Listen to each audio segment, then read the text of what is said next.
Okay, so this is Roman prophecy. Yeah, the title of this is actually Roman prophecy, not Roman revelation. So we'll be looking at Daniel as well as Revelation. And I'm Gord Colson. I'm from Vancouver, BC, British Columbia. Actually Langley, but nobody knows where Langley is. So it's just outside of Vancouver, half an hour going east or so. My wife and I just moved there about June 5th, actually. Haven't been there very long. Nice little city. Just a little bit of my background. So I was Jehovah's Witness up until what, 2000, 2001. You too? Oh, okay. I sort of quietly, slunk away from that organization, and I was involved in house church, non-denominational house church, for about 10 years. I met Bible students. Michael Nakura, I think most of you know, was a mentor of mine. I met him kind of by accident, and he mentored me, and I've been connected. I haven't been to this conference since 2011. I've been involved in evangelical churches. Went back to school and studied theology at Regent College, and did a master's there, which I found really, really useful for when you show up at an evangelical church. If you say, well, I'm an XJW, you can sort of have this label. But if I went to Regent, then that sort of gets you in and to some extent, and so you can have some kind of influence. So I sort of look at evangelical churches as an opportunity to influence and to bear witness, and I mean in a positive way, if possible. So that's a bit of my background. I was really interested in prophecy a lot 10 or 15 years ago. We're going to have an opening prayer, by the way. It's Doris, right? Yes. So let me just do the introduction, and I'll ask you to open with prayer, please. I studied it a lot, and with friends and discussion forums and things like that, and then I just decided there was nothing more to be said about it 10, 15 years ago, and I put it away. And with all these world events that are happening now so incredibly fast, the way political systems are changing, the way natural disasters and so on and so forth, I pulled it out again and started looking at it. And I think it's becoming more and more applicable. I think things are accelerating towards the conclusion, and so now it's time to really look at this stuff seriously, I think. Because Revelation, it's a sort of a lens that reveals the spiritual things behind the obvious things. And Daniel's similar. It shows us what God is doing in history, what Satan is doing in history, and where we should position ourselves to be on God's side, to do His will. So maybe we would just ask Doris to ask the Lord to be with us as we go through this material. Thank you. Please bow your heads. Father, in the name of Jesus, we come before your throne, Lord. We cannot do anything without you. We neither come in or go out without you, Lord. We ask for your blessing upon us. We study, Father God, and pray that you will give us a heart, a receptive heart, a teachable spirit, Father God, and help us, oh God, to prepare ourselves where we were lacking. I pray, oh God, that this teaching will be easy for Brother Colton, that everything he says, oh God, will be approved. We will take it in and set our hearts at the place where we will be preparing, God, for your next move. Bless us here and now and everywhere that the teaching is done, Lord Jesus. We pray that you will be with us, God, and that we will take this teaching from here and be a blessing to someone else somewhere, and that they will be drawn to your heaven, your glory, to serve you, because in the end, God, that's what we want, to bring people to know you, to be blessed, God, to go to heaven where we aspire to go, to be prepared, oh God, in life, so that in death and in your coming, oh God, they will be ready. We say thank you now for everything. In Jesus' name. Thank you, sister. So here's an outline. We're going to talk about iterative historicism. Iterative just meaning it tends to repeat. We're going to look at Rome as a 10-horned beast in Revelation, and also look back to Daniel. And address this question: America and Britain, are they in prophecy or not? I've heard No, no, no, no, no. We're talking about the EU, we're talking about the Middle East and Russia and so forth, but not us. Well, we're going to examine that question. Look a little bit at the beast, this image. The mark of the beast, what is that? Babylon the Great. And then where are we now and where are we headed? And here's the scriptures that we'll be using. Although we won't be, I don't think we have time to sort of read through a lot of them. It's just too much material. But I would encourage you to look at those if you haven't already. And please include them in your comments. So what's iterative historicism? I actually got this from a professor of mine, and basically what he said is prophecy is this pattern. This is a pattern, some prophetic pattern. You know, whatever it is, some pattern, right? Okay, that's described. That's floating around up in prophetic space somewhere. And this is the real world down here. And then the thing lands in the real world and a bunch of stuff happens. Antiochus Epiphanes or something. And then it goes back up again into prophetic space. And then down, this is time. And then down a little further, it drops back into history again and something more happens.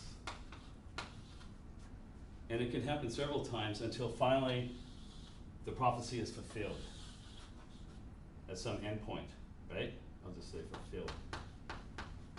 So that's the idea with, I call it iterative historicism. So we have to look at these patterns that are described in the Bible and see where they apply in history. Or as a professor of mine said, if the shoe fits, wear it. So historicism now refers to the idea that these things happen in history, in time. So Daniel, I think, provides the example. There's these beasts, one replaces the other, and there's a sequence of them. Now, this is not the only way to look at prophecy, right? Anybody heard of preterism or futurism? Okay. Preterism is the idea that these prophecies were all fulfilled in the first century. And you'll get people that'll argue that very strongly. Have done so online with a few. Mm-hmm, right. And futurism is the idea that most of this stuff is going to happen in the future. So that's like Hal Lindsey. They're going to rebuild the temple in Jerusalem, fire-breathing prophets. He pushes all that stuff into the future. Now, it's interesting where these came from. This is a book called End Time Delusions. It's by a guy named Steve Wohlberg, W-O-H-L-E-L-B-E-R-G, Wohlberg. It's really good. He does presentations and things. But here's what he says about futurism and preterism. The futurist school was founded by the Jesuit Ribera in 1591. Looks for Antichrist Babylon and a rebuilt temple in Jerusalem at the end of the Christian dispensation. So you thought this was something new. This was 1591. The preterist school, that is the prophecies were fulfilled in the first century, was founded by, again, a Jesuit, Alcazar, in 1614. Explains Revelation by the fall of Jerusalem or by the fall of pagan Rome in 410 AD. So both these ideas, preterism and futurism, were developed by Roman Catholic Jesuits. And at least Wohlberg argues that this was in response to the growing Protestant claim that the papacy was Antichrist. Now obviously if you're the Pope, you don't like people thinking that you're the Antichrist. It's not good for your career, right? So the work of these two Jesuits said, it was meant. It's either in the future, it's in the past, it's not him. Don't look at him. And the Reformers saw the Pope as the Antichrist, right? But the early Christians, if they were looking at that a 10-horned beast, that seven-headed 10-horned beast in Revelation, there was no papacy yet. But they would immediately identify Rome. Why? Because in Revelation, it's that beast that's persecuting the Christians. Rome is the enemy. Rome is evil. Rome is run by Caesar, We don't want anything to do with Rome. They're killing us. Right? So that's an example. First time there's a picture of the 10-horned beast, it's a pattern, right? Drops into history, first century, bunch of stuff happens. Persecutions, you know, brutalizing Christians. Christians go, the beast is Rome. But then it goes back up into prophetic space, say, and drops down again in the Middle Ages, early Middle Ages, and now we have the papacy identified, right? And I'm going to argue this more.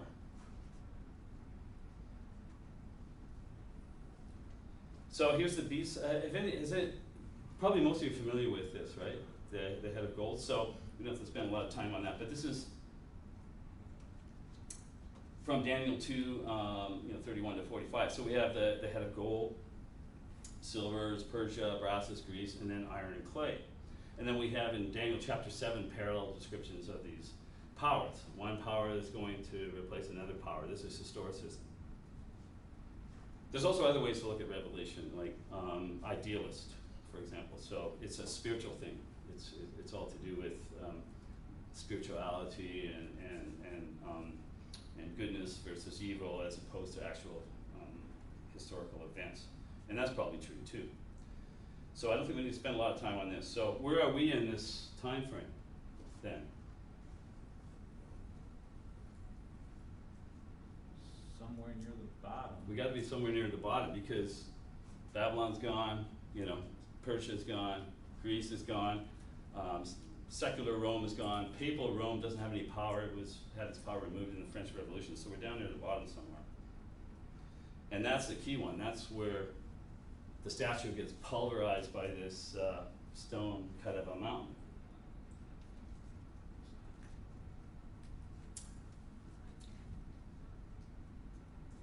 So this stone is cut out of a mountain, it destroys the statue, and then it goes on to fill the whole earth. And I think most of us understand that to be God's kingdom.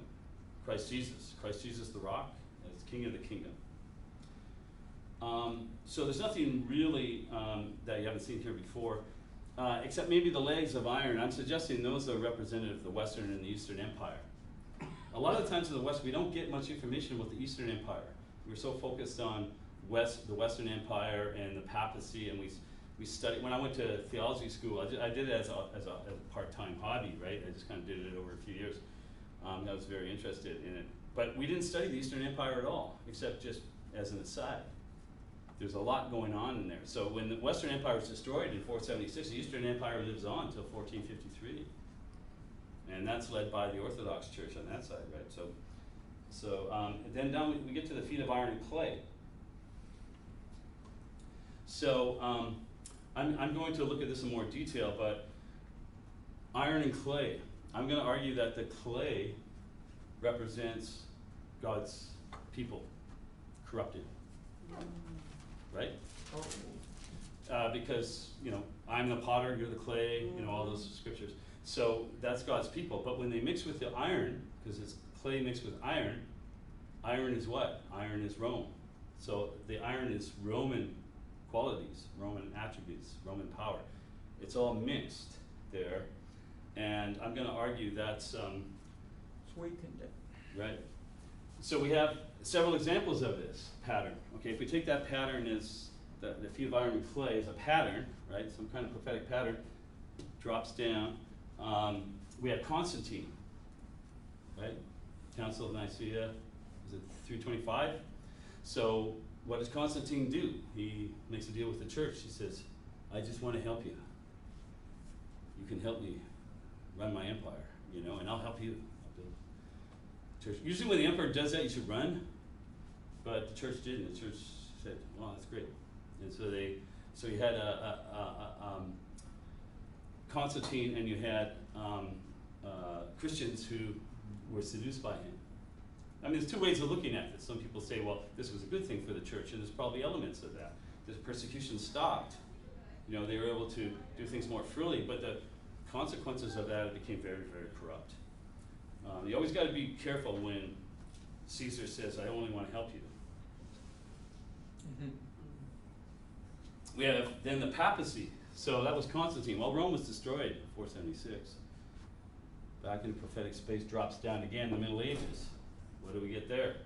We got papacy partnered with kings and queens in Western Europe, right? And running the show for them in large part. It kind of differed from country to country, but the papacy had so much power that it could excommunicate a king. And if you were excommunicated by the Pope, you didn't have any legitimacy any longer. And somebody would probably remove you from power, or you'd have to go into exile or something. Rock cut out of a mountain, I think we all agree that Christ the rock, the kingdom of God, destroys these earthly kingdoms, grows to fill the whole earth. Now there's 3.5 times here that are mentioned. So Daniel 7:25, the little horn wears down the saints for times and half a ton. Revelation 11:2, nations trample the holy city for 42 months. And so on, 1,260 days. The woman flees to the wilderness for 1,260 days. Woman, in symbol in Bible, is what? A woman, usually, it's God's people. A woman that becomes a harlot is usually God's people gone bad, got corrupted, right? So, because Yahweh marries Israel, right? That's his woman. Jesus marries the church, the bride of Christ. That's his woman. We are his woman. You know, maybe some men might have a problem with that, but that's what we are. I remember I did when somebody first pointed that out to me. Maybe I'm right. Never look at it. I've never examined it. Oh. So we have all these references to 3.5 times, 1,260 years, days, and so on. Now we apply a day for a year, we get 1,260 years. So the question is, when did the 1,260 years start? Oh, there's one point I missed from this slide here.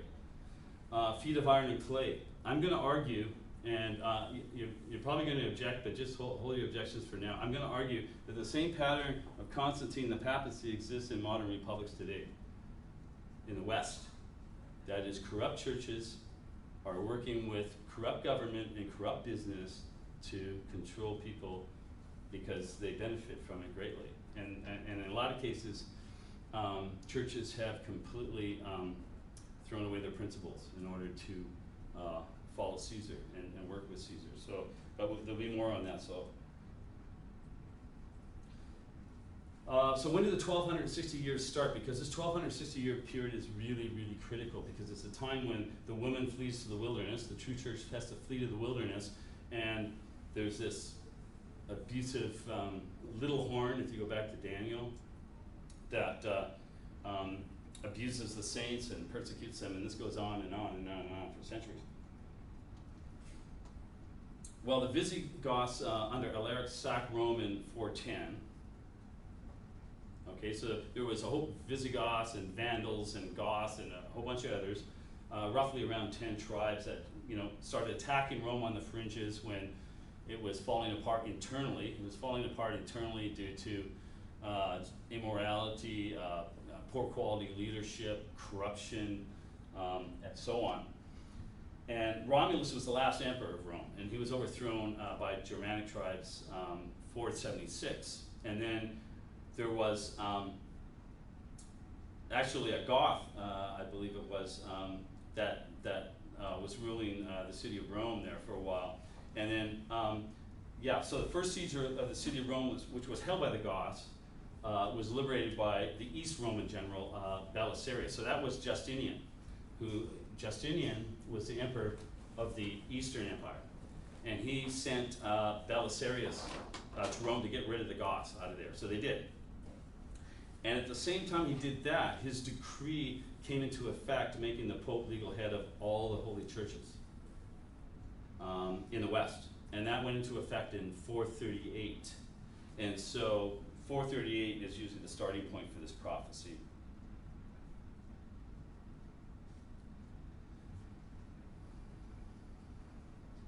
Could I have that back for just a half a minute, please? Sure. Yeah, you'll need to make a correction in your route. Oh, really? What's that? It says 5:38. Right, 5:38. That's what I want. That's. Okay, For the well, starting you point. said 4:38. Oh, did I say that? Oh, I'm sorry. Yeah, 5:38. So 5:38 is the year Justinian's decree goes into effect. The decree was made earlier, but it didn't go into effect until 5:38. And so he makes the Pope head of all the churches, and that's when the problems start.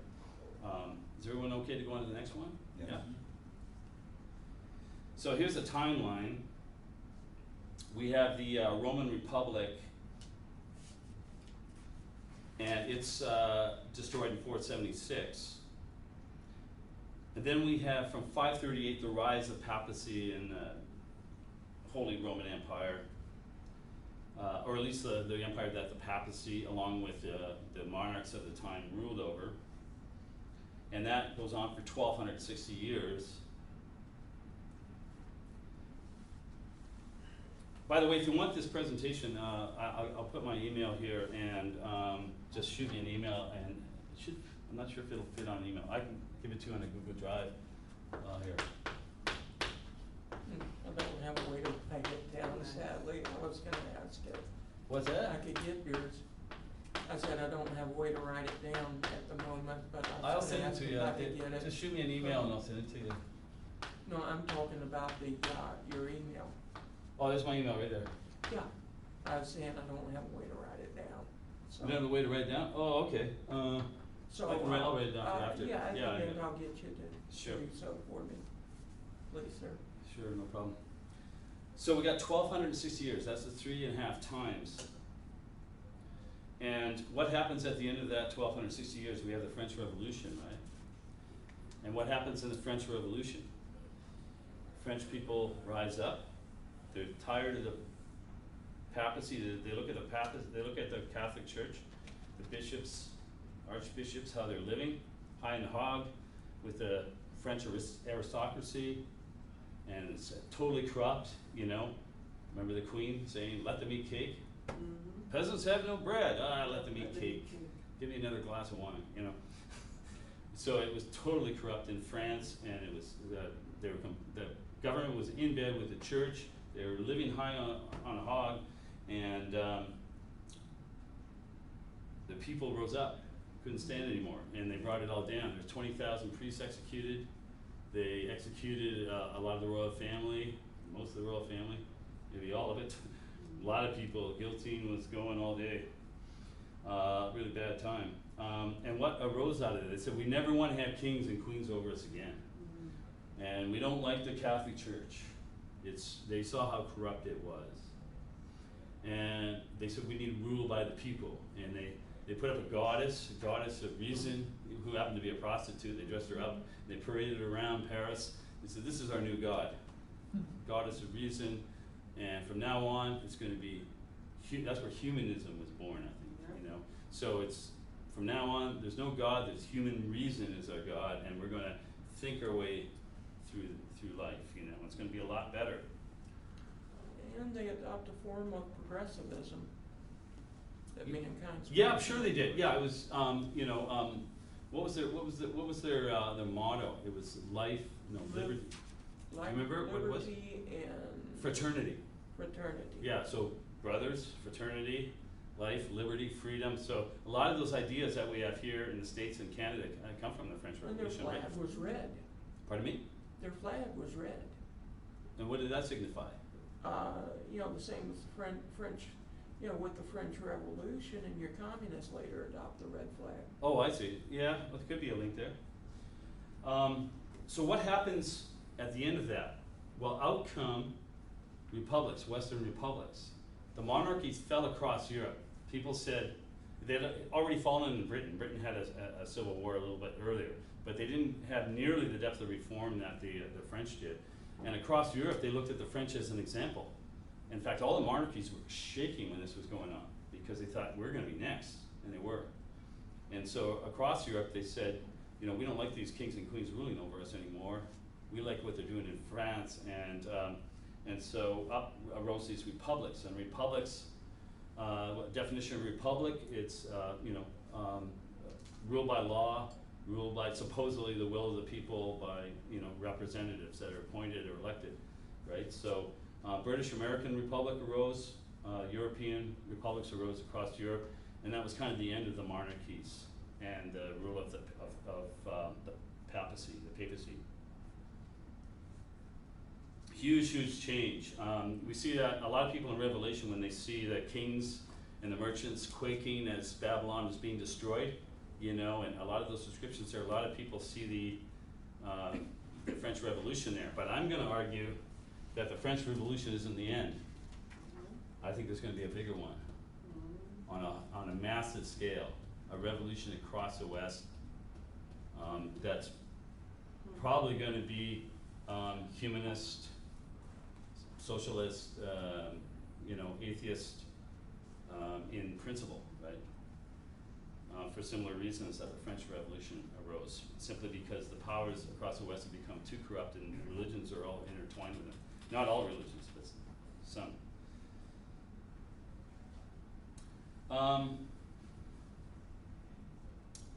British and America. I just want to talk a little bit about America and Britain's special relationship here. So it was Winston Churchill that coined the term special relationship after World War II. The United Kingdom has placed its alliance with the United States at the heart of its foreign and security policies. This is Reuters, July 6, 2018. So Kennedy, Macmillan, Reagan and Thatcher, and so on. So I've just got some pictures here. So we have, you know, JFK and the current Prime Minister. We have Reagan there dancing with Thatcher. We have, now Tony Blair has to be shared between two presidents, I guess, here, so he's lucky. So he's buddies with Clinton, and of course him and Bush were famously buddies as they went into the Iraq War together. And then we have Cameron and Obama. We have Elizabeth May and Donald Trump, who have kind of a, yeah, it's an up and down relationship. Now she's resigned over the Brexit thing. So that has changed. And we have Boris Johnson now, right? So Boris Johnson is now the Prime Minister of, yeah, I wasn't able to get a picture of your president holding Boris Johnson's hand, so we have Elizabeth May there. I don't think it'll take long for you. So many U.S. This is from United Kingdom, background, Brexit, relations with the United States, 2018. Many U.S. officials and members of Congress view the United Kingdom as the United States' closest and most reliable ally. And I'm so hurt because I always thought it was Canada. This perception stems from a combination of factors, including a sense of shared history, values, and culture, a large and mutually beneficial economic relationship, and extensive cooperation on foreign policy and security issues. Yeah. So this has been a relationship, especially since the Second World War, that's been a very close relationship with, of course, the United States being the senior partner. Now I'm going to apply this to the land beast.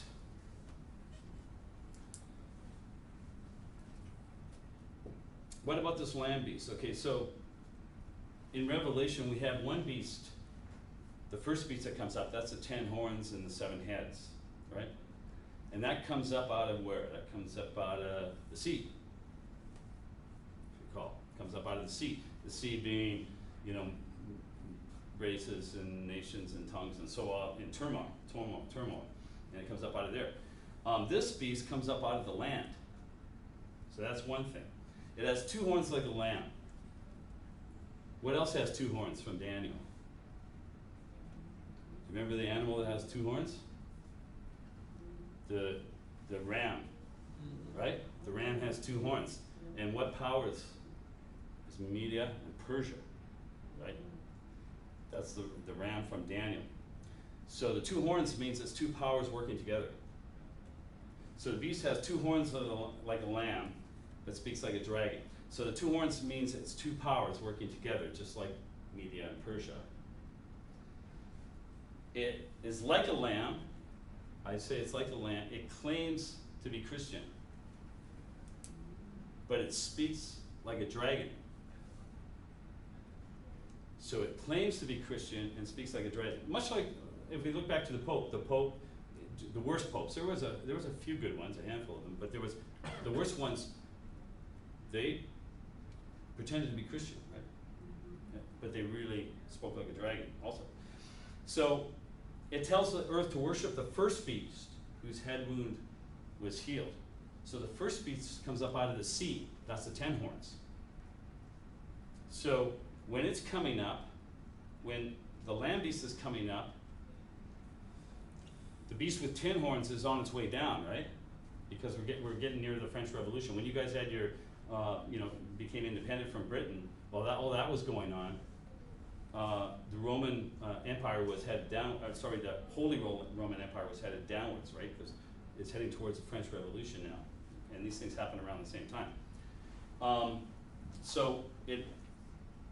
The land beast makes the earth worship the first beast, which is the Roman Church at the time. You could also apply that to the EU because America was very instrumental in the formation of the EU.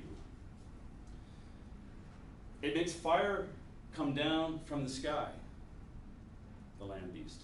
Well, if you look at Britain and America, they are the foremost air power in the world. I remember when Obama was in power, they were talking about how the CIA would come in every Monday and say, with a list of people to be assassinated who were suspected terrorists, and they wanted Obama to initial them, so that he couldn't say later, well, I didn't mean to do that. And then they would go and they've got some people in Florida, I believe, that run, it's like a video game, and they fly drones around and they see that's the truck, and they push a button and 10 people are dead. And so it's not just that, but it's the bombing of the Second World War really won it for Britain and America. The bombing of Japan, the bombing of Dresden in Germany. Basically, they firebombed Germany, and Germany just kind of gave up at that point. Firebombed Japan, and then a couple of nukes.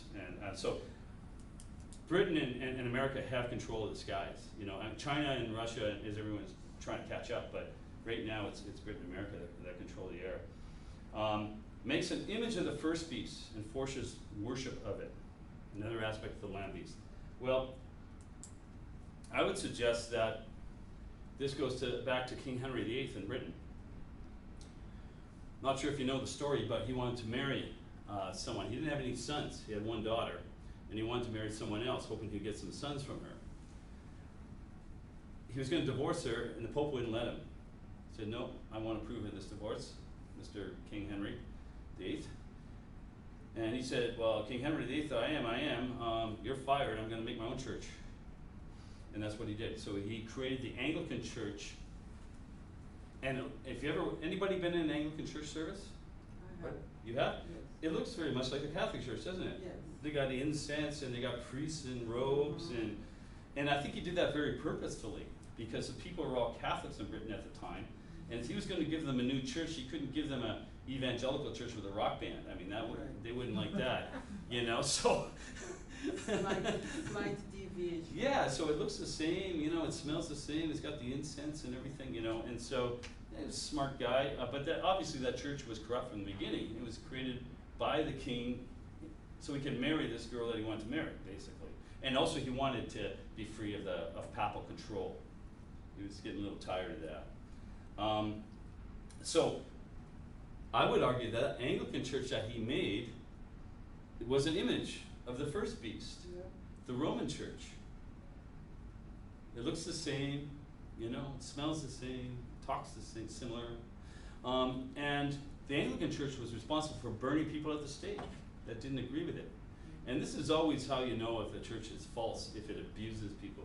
Abuses people that don't go along with it. It's a false church, right? So the Anglican church was it didn't commit evil on the scale of the Roman Catholic Church, but it was pretty bad from the beginning. And not to say there aren't good people that are members of Anglican Church today. No one can buy or sell unless they have the beast's mark. No one can buy or sell unless they have the beast's mark. Now, often you hear this, it's going to be a computer chip planted in your brain, and so on and so forth. I think we're already living on this, in this already. Do you ever hear when you know, one of your presidents will say, we're imposing sanctions against this company or against this country, Yes. and the country's economy is destroyed over a very short period? Why is that? Why? Iran, Pardon me? like we're doing with Like Iran. Iran, Venezuela, you know, You have Iraq the before that, Cuba ones. Russia, well, you know, on and on and on and on and on. There's a system called SWIFT, which is based in Belgium. And what it is it's for international banking transactions, very large ones, and it's controlled by American businesses, and then who act in line with the government policy, right? So so you got Iran here, and it wants to sell oil to Russia, say, and it's $50 billion worth of oil over, and so there's this transaction here that goes from Russia to Iran. 50 billion goes that way, and the oil goes that way. Well, SWIFT, they could just turn that off, and so Russia can't get any money out of Iran. And that's why American sanctions are so brutal. Other countries can't do that. They don't have control of that. That's why right now the Europeans are working on an alternative system. And then you know, and then China and Russia and Iran are trying to work out trade deals so they can get around this, because this is killer.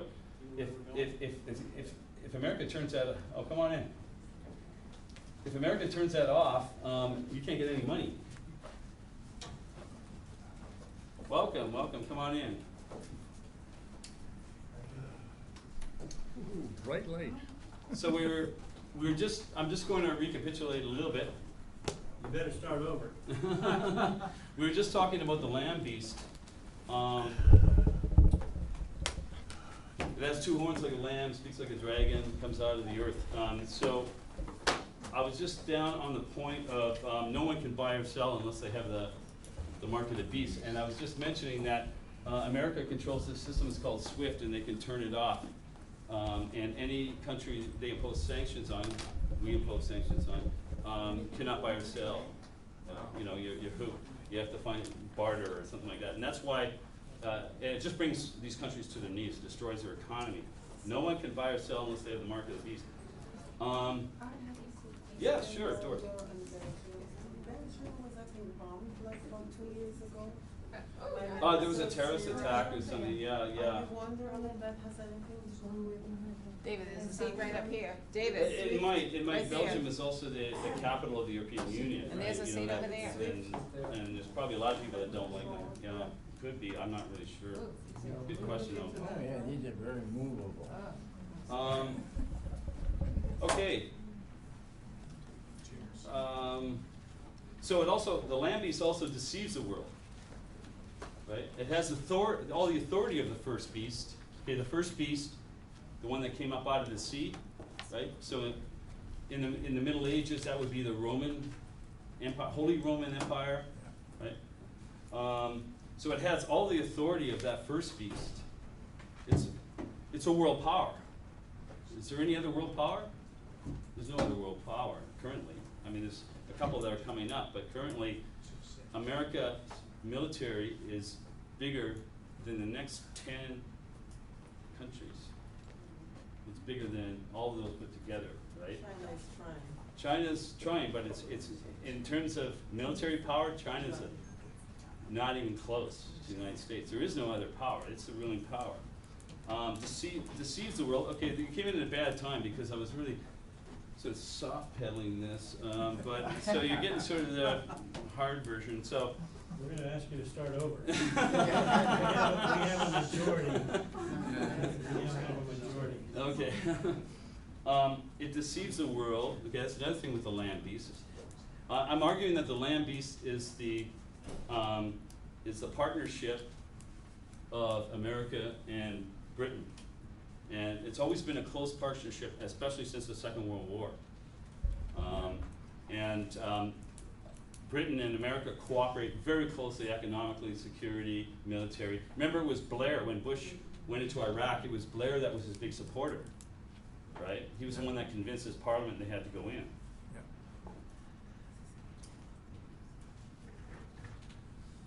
Now it comes out of the earth and not the sea. It comes out of the earth. This beast comes out of the earth, not the sea.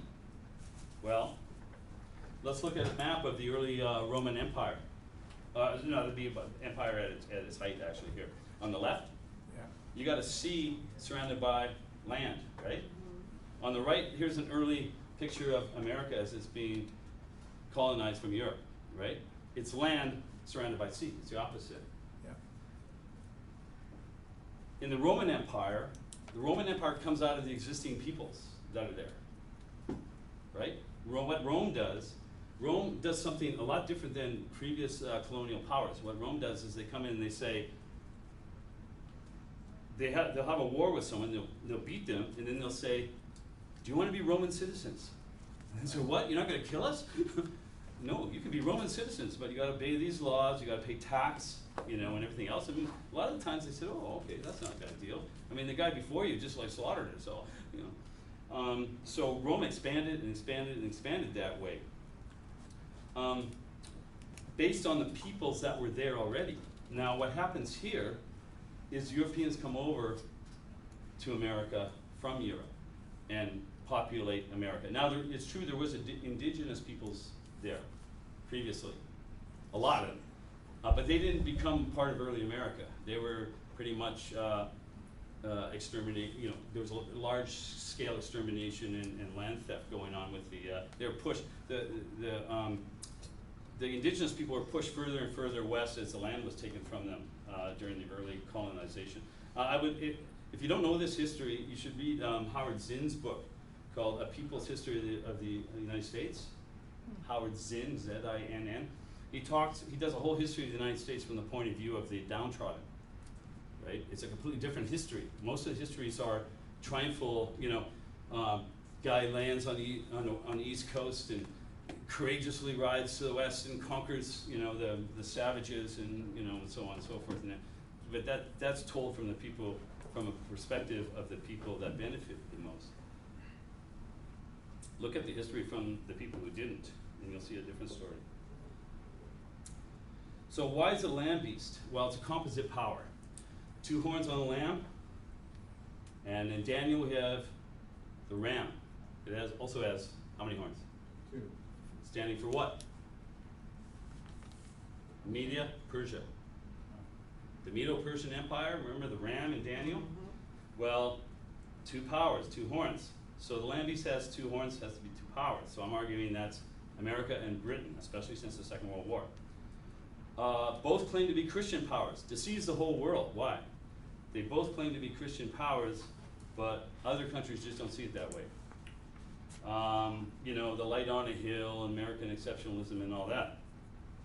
If you ask other countries how you perceive America, or let's take Canada, ask other countries where Canadian mining companies have gone.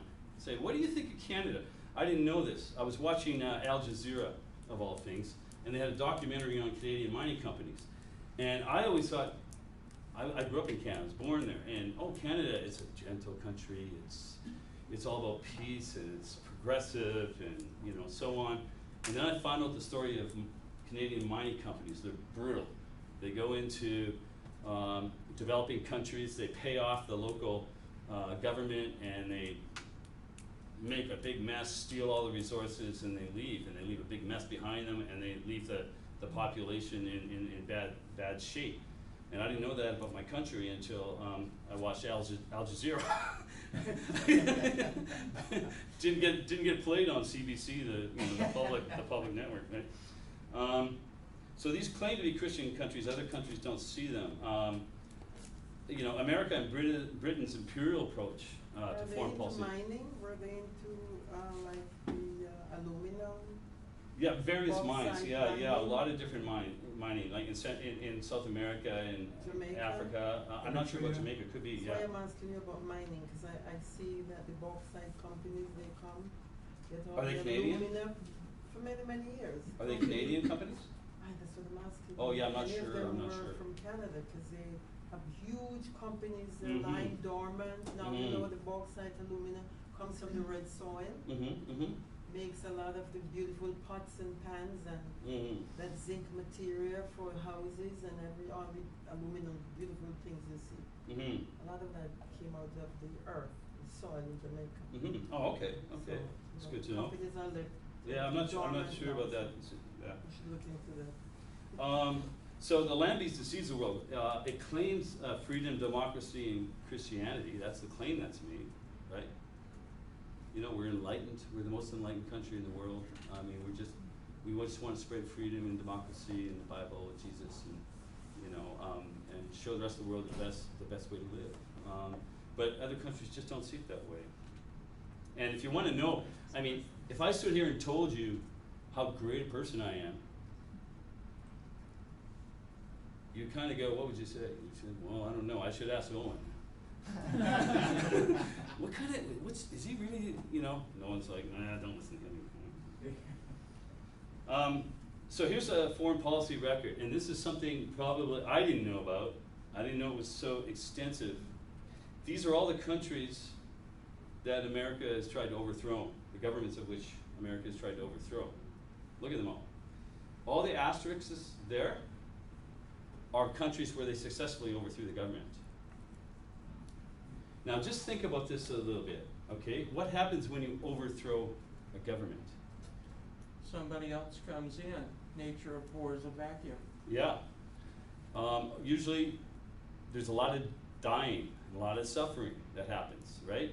So take South America, Latin America, take Central America and South America. During Carter's term, during Reagan's term, and others, the CIA was down there training, death squads. They were flying people up to the United States, training them by the CIA, and then sending them back down there to get rid of governments. You know, what happened when they overthrew Chile was obscene. Oh yeah, it was pretty bad. There was a lot of suffering. And why?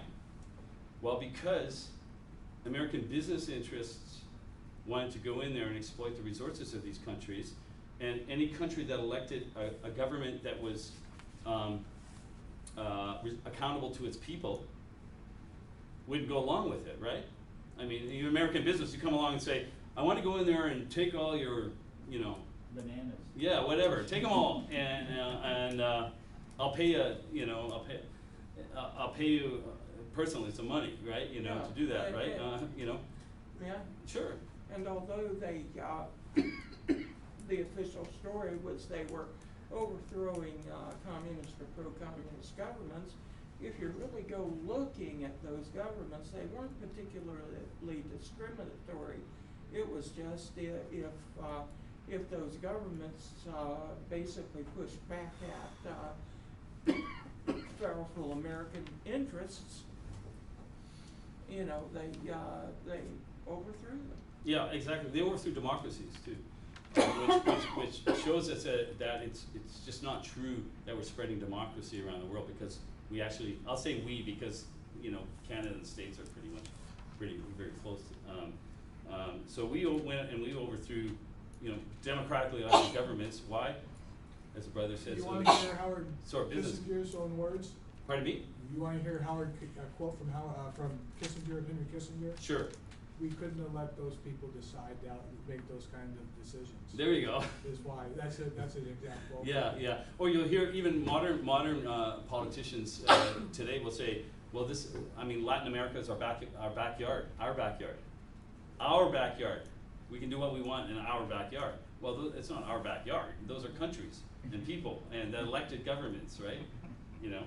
So you also hear this other lie that we're not an imperial power. We're not an empire. There's Americans' military bases.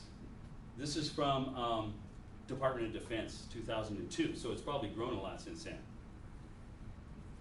Military bases all over the world. This is from Politico, July 2015. The United States still maintains nearly 800 military bases in more than 80 countries. So, if it walks, talks, and thinks like an empire, it's an empire. It's the American empire. And I'm arguing this is Rome today. This is Rome. along with Britain. It's an empire. It's the most powerful country in the world. There's no country in history that's as powerful as the United States of America. None. Doesn't even, and the next 10 powers don't even come close in terms of the power of the American military, right? It's an empire. Talks And- like a lamb, but it's a dragon. It talks like a, yeah, it looks like a lamb and speaks like a dragon. Yeah, exactly. And so, what are the feet of iron and clay? So I'm going to just read this from Daniel 2:42 onwards. As the toes of the feet were part of iron and part of clay, so the kingdom shall be partly strong and partly broken.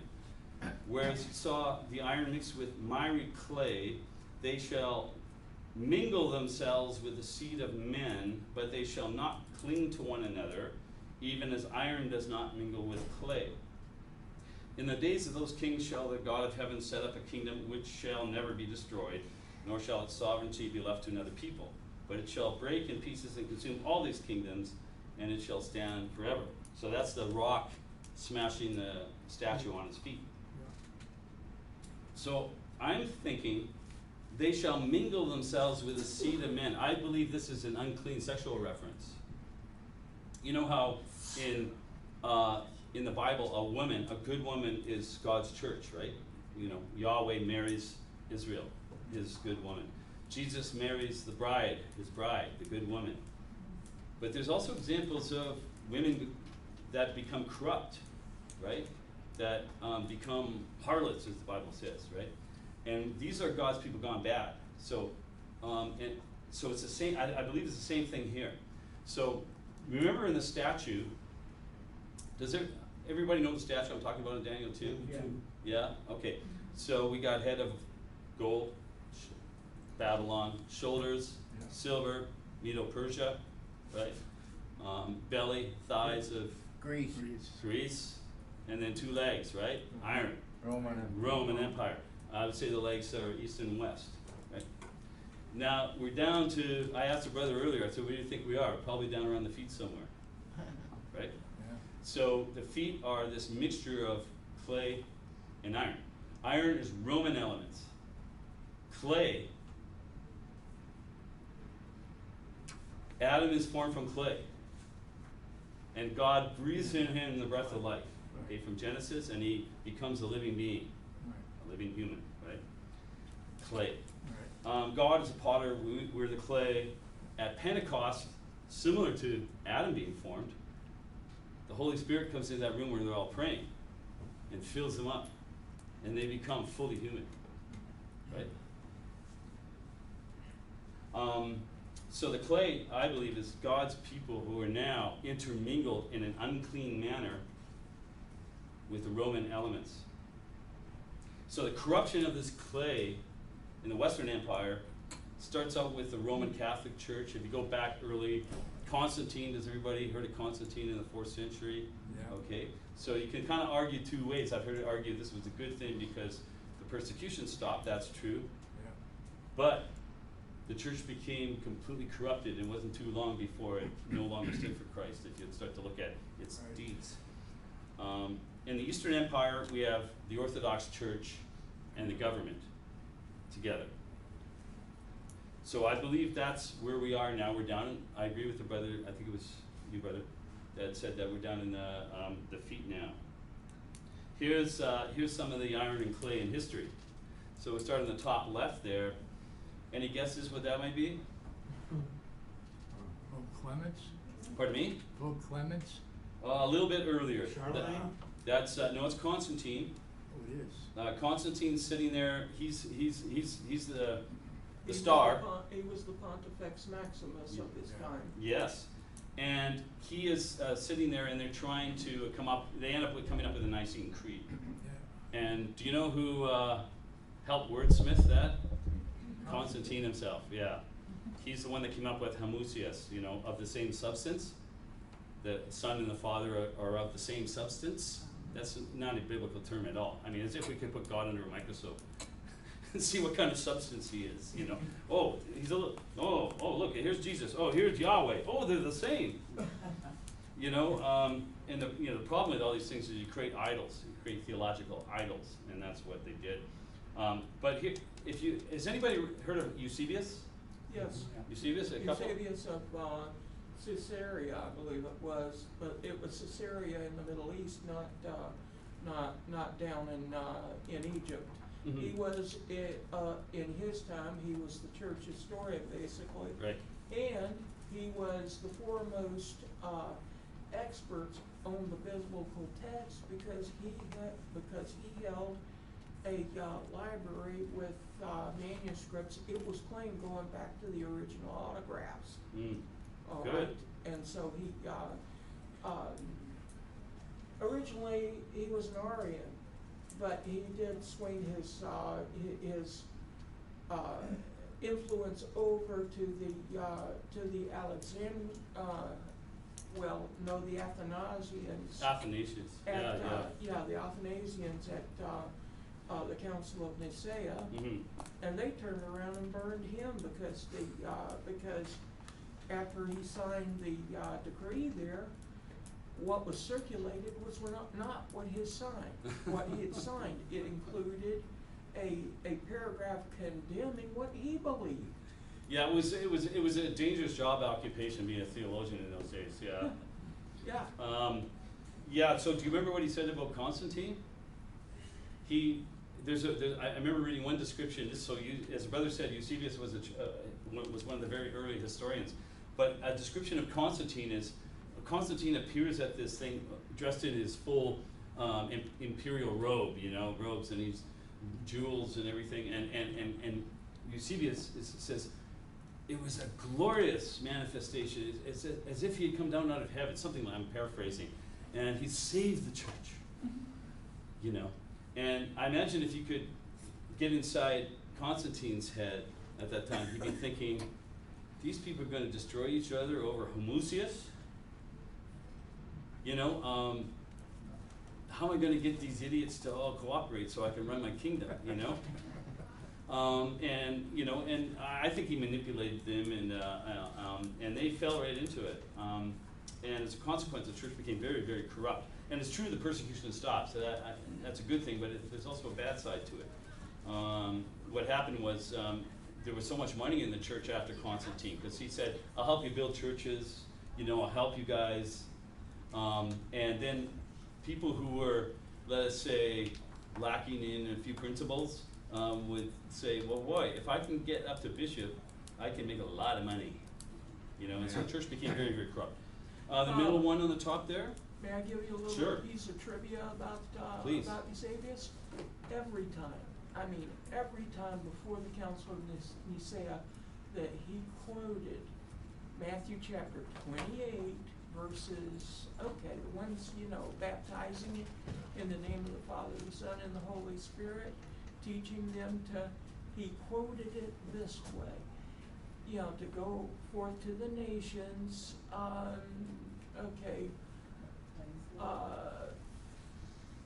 baptizing, make disciples, baptizing them, teaching them to, so that he always left out the part about in the name of the Trinitarian formula there.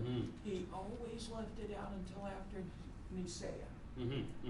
But That's before interesting. that, he never quoted that, and that has led a number of folks to believe that part is spurious. It was not originally in the Bible. Okay. That's interesting. The middle one here is King Henry VIII. Right? So, do you know about him and creating his own church? Okay, so He took over the church. Pardon me? He took over the church. Wait, had to create a new. He He took it became the over and head. changed it.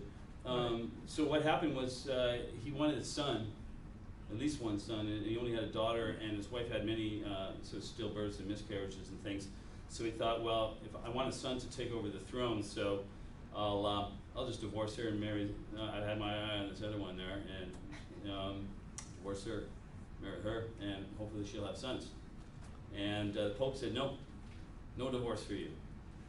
And King Henry VIII said, Mr. Pope, you're fired. And went home and said, you know what, I better do something because my people are gonna throw me out. So he made his own church. It's called the Anglican Church. I'm also arguing earlier on some earlier slides. Anyone, who's been in an Anglican church? Nobody. Couple. Somebody else was in once. That's okay. I went in, I was in once. So I was quite surprised. Priests in robes, they got the, you know, the incense thing going, Yeah. and big altar in the back, and pick up the host. And just, I was raised Catholic. It looked to me like the Catholic Church. Yeah, it did. Everything with the incense and all this, everything the same way, same form. Exactly. A lot of the incense. Because his people were Catholics, and so he gave them British Catholicism Yeah. without the Pope. And I argue this is the image of the beast. The beast in the Middle Ages and up to the French Revolution was, I believe, papacy, the Catholic Church, and the wicked deeds that Yeah. it was involved with. He created an image of that church, and they did the same thing. They persecuted anyone who did not bow to the authority of the Anglican Church, was punished, burned at the stake, jailed, and so on. So I believe that's what the image of the beast is that Anglican Church. On the far right there, who's Well, that? it's Putin, and I think it's the bishop of some Russian church. Russia. No, that's the oligarch of Russia there with Putin. Right, the head of the Orthodox Russian Orthodox Church, right? So we always think of Putin as, communism. Well, communism is gone. There's no communism in Russia anymore. And so the church has risen back up, and the Eastern Empire, the Roman Eastern half of the empire, which is where the Orthodox Church came out of, is doing similar things there in the East that we're doing in the West. Churches in bed with political leaders, right? And to get power, to have power, right? But unfortunately, whenever Caesar says, I just want to help you,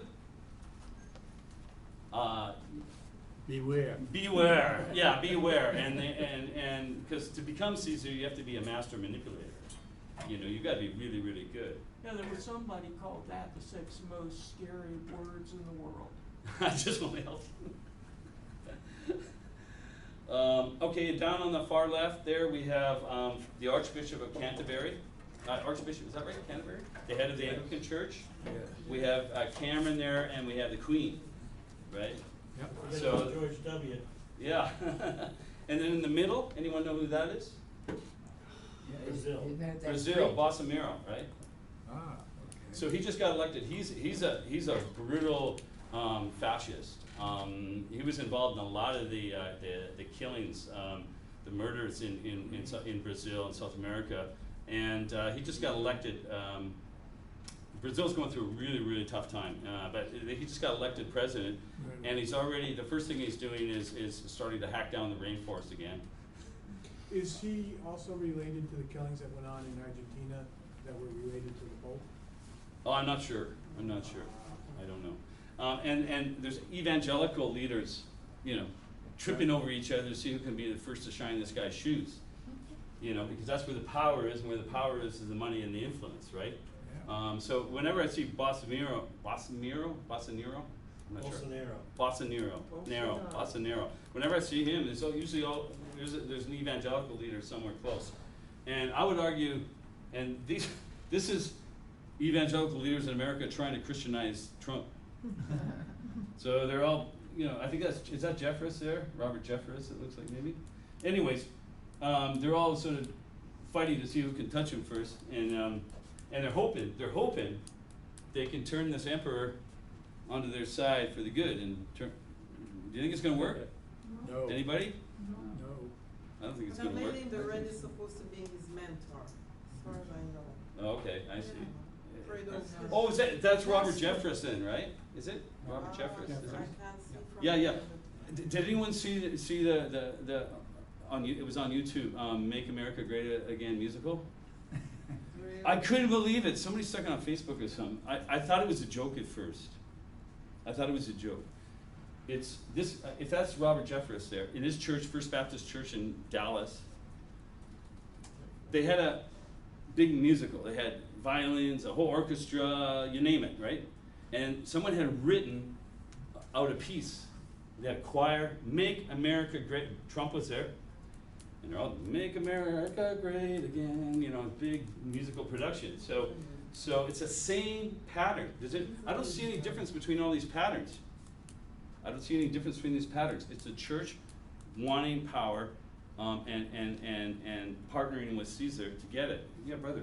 Yeah, don't most of our presidents go see the Pope They do. and kiss Yeah. the ring? Yeah, they do. But this Pope is not letting a lot of people kiss his ring. Yeah, this one's a little bit different, yeah. Like I said, there's a handful of good popes and there's a whole bunch of bad ones. So I think that's what the clay and the iron in the feet is. I believe it's today. It's not just the West, it's also the East. It's those governments that are partnering with corrupt churches. Because I don't think God approves of this, or that, Nope. or that, or that. Nope. I don't think God approves of any of that stuff. You see the feet, the iron and clay, isn't that position where the stone knocks this thing down? The stone hits these. It's those guys. Yeah, like that's where I think we are. We're right down near the end. Yeah. Now the end, you know, in God's time could be, you know, whenever, but we're close. It was in the news recently, like maybe 2 months ago, where someone went to kiss his ring and they had photos of him pushing the person away. Oh. Did you remember that one? He was somewhere and Was that a Canadian? I don't remember. Oh, okay. But I Oh. remember. He's not letting a lot of people kiss his ring. Oh, okay, I see. The new pope. The new Oh, okay, no, I didn't hear that one. No, I was thinking of something else. You We should had look it up. You could we find had it, Google a it. yeah, that's good. We had a prime minister in Canada named Stephen Harper, who was a real hardcore sort of right-wing conservative and an evangelical. And there was a controversy in Canada because what happened is he went to a service somewhere, and it was a Roman Catholic church, and they were giving communion. You know, in a Roman Catholic church, you line up, and the priest stands there with the cup and the bread and hands it out to you as you come forward. And apparently, Prime Minister Harper, he took the bread, and then he put it in his pocket and walked away.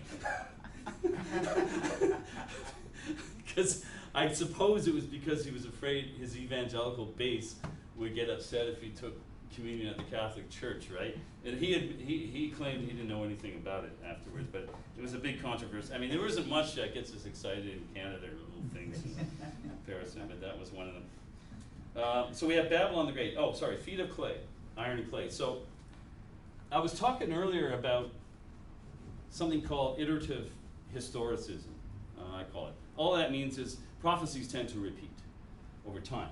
So you have this pattern. Say this is a prophecy. It's a pattern, okay? And it's up here in. Light on just for a minute to see that. I can't see it. Sure. Yeah.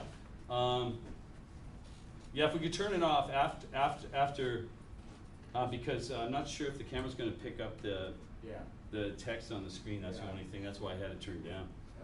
But there's just a pattern here, a prophetic pattern. It comes to, this is the real world down here. It comes down and touches down, something happens, and then goes back up, you know, to think of it that way. Comes down again in history, something else more happens. Yeah. Goes back up. Comes down again and is fulfilled, and then the big one comes. Okay? So when Rome was destroyed in 476, it was feet of iron and clay, right? It was a corrupt Roman empire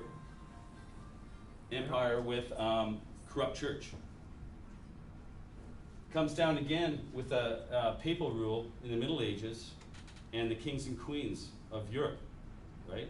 Yep. Some real bad stuff went on during there. Happens again. And then we get the French Revolution. That's the end of that. Yeah. Right? The Catholic Church has no more power now, in that sense, right? You know, it could excommunicate your president and he'll tweet and laugh at him or something, right? You know, no power anymore. And I believe it's going to come down again at the end. And that's when the rock smashes the feet of the statue. And that's the final fulfillment of it. So these prophecies can happen. And what happens is, why? Why this? Why this? I'll just write that down. I call it iterative, just means it repeats. Historicism.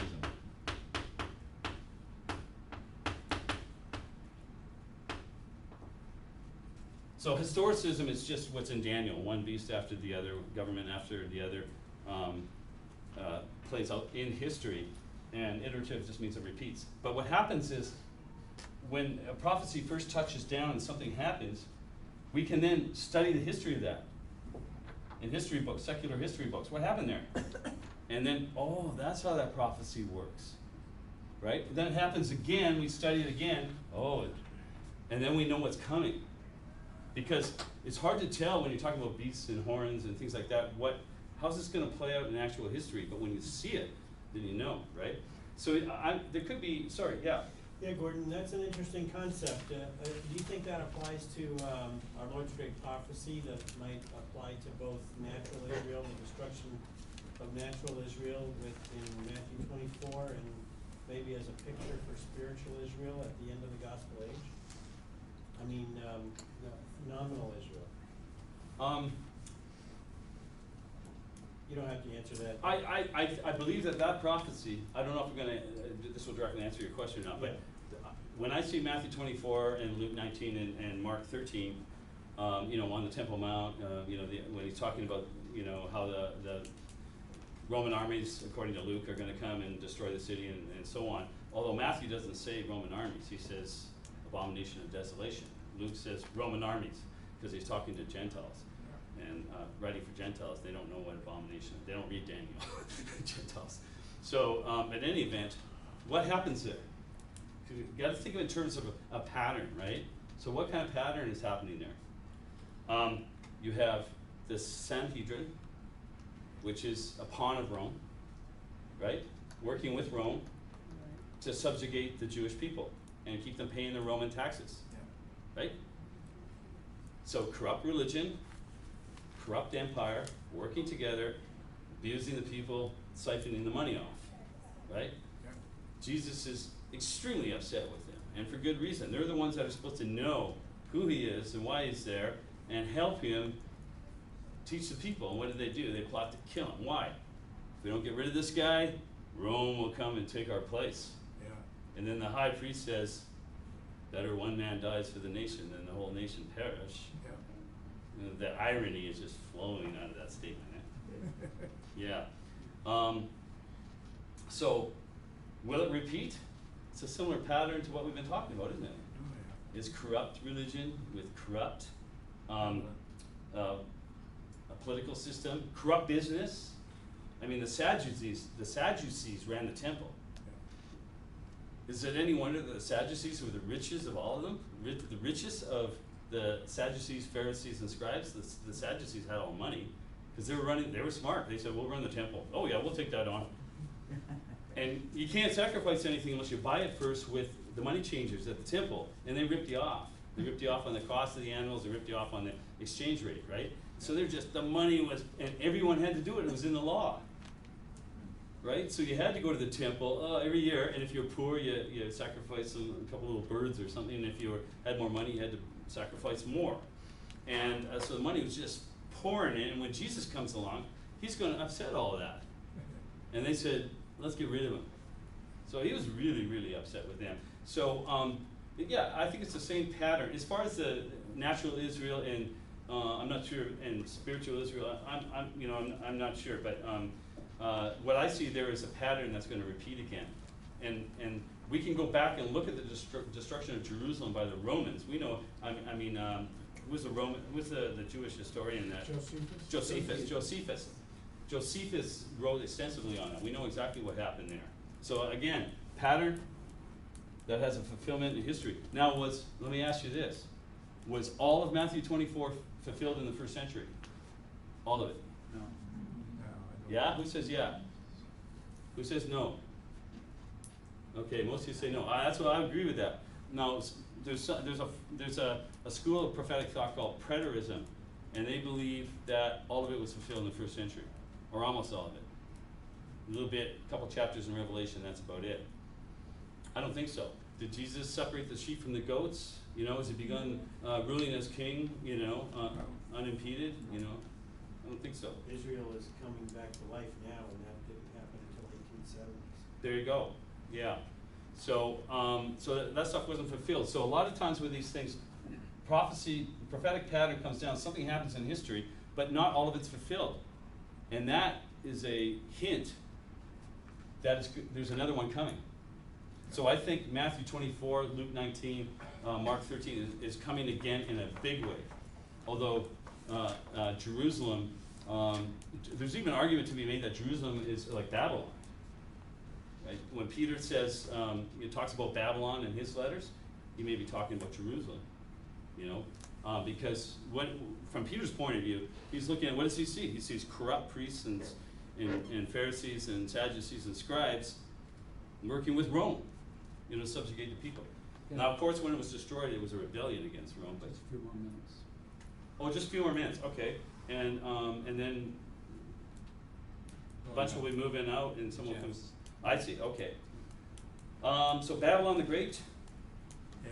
How many more minutes do we have, Dennis? About 3. Both 3 minutes, eh? Okay, well, Babylon the Great, I think we all know about Babylon the Great. And here's a picture of these powers we've been talking about. Corrupt church on top, Rome on the bottom, Yeah. right? And we also talk about merchants. We see merchants selling, buying and selling things. So we have corrupt business, corrupt politics, corrupt church working together to subjugate the people. But we also know that those 10 horns turn on Babylon the Great Yep. and destroy her as punishment, right? Yeah. Yep. 10 horns, we think of 10 horns, usually think of Europe, European Union, the 10 horns, the 10 countries, the 10 states.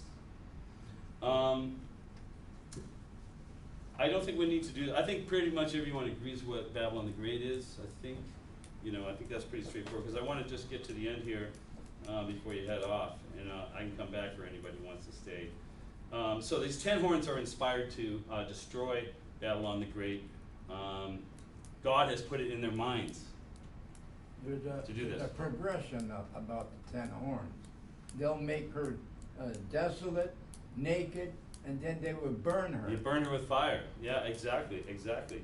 So this is symbolic language, of course, right? Yeah. So, but I mean, it sounds to me like destroyed is the end point there. The beast that was not. Oh, it's too bad. This is going to take a little bit longer, but let's see if I can summarize. There's this interesting thing in Revelation 17. There are 7 kings. 5 have fallen. They're talking about the beast with 7 heads and 10 horns. Yeah. 5 have fallen, 1 is, the other has not yet come. When he comes, he must continue a while. The beast that was and is not is also an 8th and is of the 7. Remember that. This is 8th king is of the 7. Okay? What does that mean? The first 6 heads of Rome, kings, consuls, dictators, and so on. I'm not going to read them all. Okay? It had this list, 6 of them. These are forms of government. Horns are constituent powers. Okay? Medo, Persia, Britain, America. The heads are the forms of government. So we have these different forms of government. The 7th head was papacy. Okay? So the 6th head goes down in 476 when Rome is destroyed. That's the 6th head. The 7th head is papacy, rules until the French Revolution, where Napoleon arrests the Pope and throws him in jail, and that's the end of papal power at I that thought point. you couldn't mix the countries and then papacy. In other words, those 7 heads, Right? they're represented the countries, but you can't mix countries and say, well, this I'll tell you what, brother. 6-headed papacy. Could you just hold that thought and Yeah. can you stay behind and ask me the question again? Because I just want to summarize before everybody leaves, and then please stay and ask me that question with who's ever left, and we'll record it also. Sorry. So 7th head is papacy, and why would I include that? Because it ruled as a power, as a governing power. not just a religion, it was a power. It could say to a king, you're excommunicated, you're gone, you're fired. That's the kind of power the papacy had, all right? It rules for 1,260 years until the French Revolution. The eighth head, I'm arguing, is republicanism, republican countries, because after kings, Rome becomes a republic, all right? And that republic goes into the abyss, and I'm arguing it comes out of the abyss after the French Revolution, resulting in the republics across the West. Everybody follow that? Okay, so Rome was a republic. It was destroyed by the Vandals and the Goths and so on. It goes into an abyss. Papacy rules for 1,260 years. Yes. The French Revolution comes. Out come the republics again, because at that point, France was so corrupt and Europe was so corrupt with the Catholic Church and the queens and kings. They were really corrupt. They were overthrown and out. And then what formed from there? Republics. What's a republic? It's representative government. It's got laws, right? Yep. You know, we don't want kings and queens anymore, and we don't want popes. We want to be ruled by the people and laws, right? And representative democracy. Of course, it's a question whether that's implemented or not. So where are we now? Where are we headed? Well, judgment begins with the house of God, Peter said. So I believe there's a judgment going on right now in the churches. I believe it's happening. It's been happening for some time.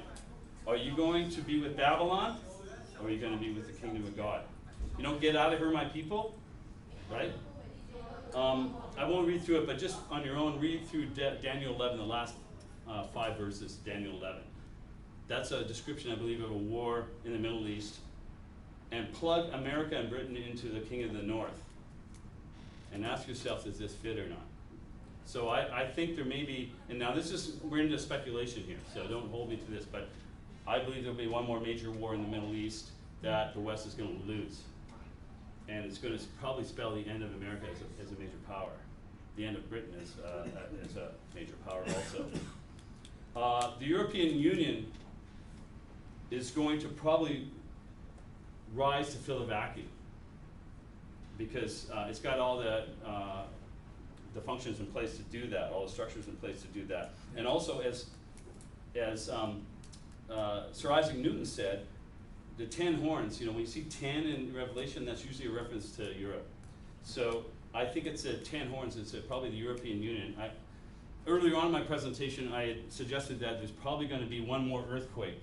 We had the earthquake of the French Revolution. I believe there's one more coming, a final one. And that's going to be a massive revolution across the West, which will be a socialist, humanist, sort of atheist revolution. Right now, people are sick and tired of the status quo. They're electing fascists across the West. And they're finding out the hard way this is not a good form of government. They're finding out the hard way. And they're going to flip back to the left, I think, and we're going to probably have a socialist revolution. This is very speculative on my part.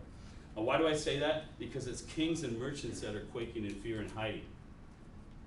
Kings and merchants, they wouldn't be hiding if it was some other kind of revolution, right? Because they'd be in power, right? So they're quaking, they're hiding. Now that applies to the French Revolution, but I believe it's going to apply again on a much larger scale. I'm not going to get into climate. If you want to see climate, I'm a climate activist also. So if you want to climate, I'll be talking about climate, Christians' responsibility to look after the earth and so on. But if we just look at climate change and forget about what causes it, just look at what it's doing. Okay, we're seeing it more and more and more. Canada is warming at twice the rate of the rest of the world because we have so much Arctic. The Arctic is melting. Antarctica is melting. The storms are going to get worse. There's going to be more floods, more droughts, more food shortages. There's going to be wars over resources, wars over water. There's going to be mass migration because people are going to be migrating from places where there's no food anymore. India this year, I think it was the 9th largest city, ran out of water. You turn on your tap and nothing comes out. Think about that. Where? India. Next year, there's 7 more major Indian cities that are going to run out of water. There's an aquifer in North Texas and Kansas that runs all the farms down there. That's empty. They're talking about draining the Great Lakes now to get water down there. This is just the beginning, brothers and sisters. You're going to see this stuff accelerating week by week by week. This, because as the climate scientists have told us, this stuff is not just going like this. Okay? It's not going like this. Okay, by the year 90, something bad's going to happen. It's going like this. It's accelerating. That's what's happening with climate change. I think there's going to be massive retribution against the oil companies and others and politicians that have told us that it's not an issue we need to be worried about. There's going to be massive retribution against them, I think, and hopefully Jesus will return, because it's going to get really ugly. Jim, I like Jim Parkinson. He pointed this out to me. What's this? Italy. Doesn't that look like the Rock? Yep. You know, it's like God's way of saying, this is going to happen. Don't forget. That's It's a Jim's way boot of and it's a thinking. rock. You know. That's Brother Jim's way of thinking. Yeah, Jim's great. So what should we do? Rome is not your friend, okay? No. The kingdom of God consists of Christians from all ethnicities, colors, languages, countries. Nationalism and racism is an enemy of God. It's just unchristian and doesn't belong there. So we have to realize that our brothers and sisters are in Africa, in China, in Iran. There's a whole church in Iran. And we should not get deceived into thinking these are our enemies just because our politicians tell us they are. They're our brothers and sisters. When we go drop bombs on them, we're killing our brothers and sisters. Okay? So the kingdom of God is not associated with any country in the world. It's beyond all that. Yep. My kingdom is no part of this world. You know, he says to Pilate, who represented the Roman power, right? Gordon? Yes. Okay, so they're going to go. So that's it. Be in the world, but don't be of the world. And Rome is not your friend. Thanks for attending. Really appreciate it. Yeah. Okay. Doesn't look like much in, oh, there you go. Can you email all this information? Send me an email to here. homechristian@gmail.com. I'll send you a copy. Yeah. Yeah, if anybody wants a copy of the slides, just send me an email. Yeah, I get your email from you. I don't have it. Okay, I'll write it down. Okay, let me just shut this down. I think we're clearing out now, so.